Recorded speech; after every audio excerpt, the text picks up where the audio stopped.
There's a rare phenomenon happening on Capitol Hill right now, bipartisanship. And seriously, both sides are finally coming together to confront our biggest threat, the Chinese. We talked about this at the start of the show. And it's not surprising when you consider all of the bad acts by Beijing. They're spying on us with balloons and TikTok, undermining democracy in Taiwan and Hong Kong. It appears clear they covered up the origins of COVID. They're stealing our chip and battery technology. And if that's not bad enough, they're buying our farmland and companies and using it to spy on us. Here's how the Pentagon press secretary responded last week to a question about whether the Chinese are becoming more brazen. There has been an uptick in terms of, particularly when it comes to the air of these types of activities. What you're seeing here is a broader pattern of activities that represent not only unprofessional behavior, but also encroachment, coercion, and lack of transparency that's problematic. And much like the Nazis before World War II, the Chinese used slave labor to enrich their war machine. The Chinese are carrying out the largest genocide since the 30s and 40s. On the left are ethnic Muslims being rounded up to Chinese re-education camps. It's virtually the same thing we saw from the Nazis during the Holocaust. They called their concentration camps re-education camps as well.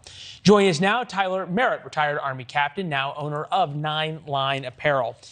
Tyler, fascinating what you guys have done in terms of forcing your suppliers to prove that they're not using the materials coming from China in this way. That means you're charging more, just the way life works. Is the American consumer now starting to warm up to the idea that we got to pay more and it's worth it?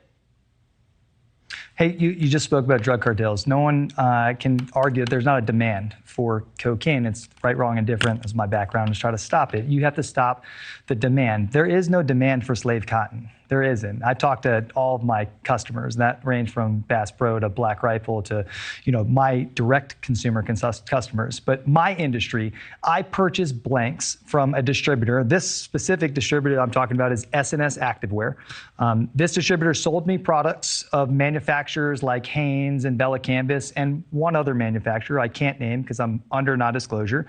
And I tested these manufacturers, and it turns out that through isotopic testing that is fully administered or admissible in a court of law, that the product contained Xinjiang cotton, even though it said made in Central America. So I approached them and said, hey, S&S, I would like clarification. I did a second round of testing. They did not ask for any of the test results. They said that they obviously believed what I was saying. They worked directly with that manufacturer, and I sent back tens of thousands of product, printed, not printed, and I demanded a full refund, which is currently on its way back to me in a very large check, which is well above 6 figures. And what I'm encouraging is that everyone else look at the law that was passed by Marco Rubio and by Cotton, Senator Cotton, bipartisan support that said in June of last year, take effect, that no one is allowed to import any cotton that originates from Xinjiang knowingly or unknowingly. And again, I'm paraphrasing and I'm not a legal scholar. I just had to become one because I get nothing but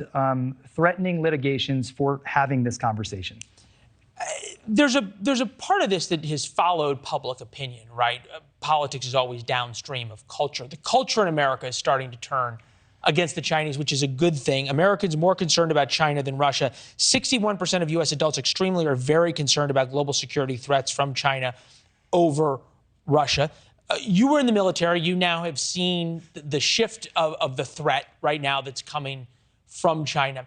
Is the non-military consumer, people who aren't necessarily as up to date as the folks who may be buying some of your products, understanding this and willing to engage and pay more for things that aren't made in China?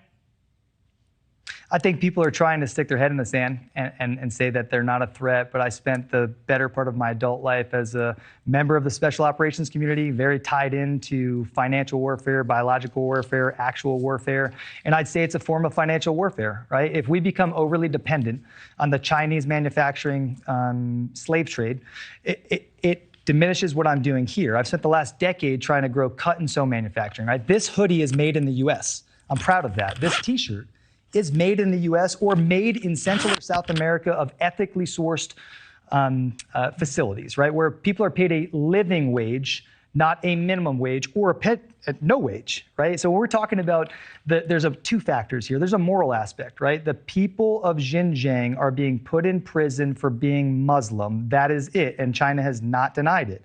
And I cannot compete against slave labor. We just can't. If I'm paying people living wages and they're not, it's macroeconomics, and I will eventually go bankrupt.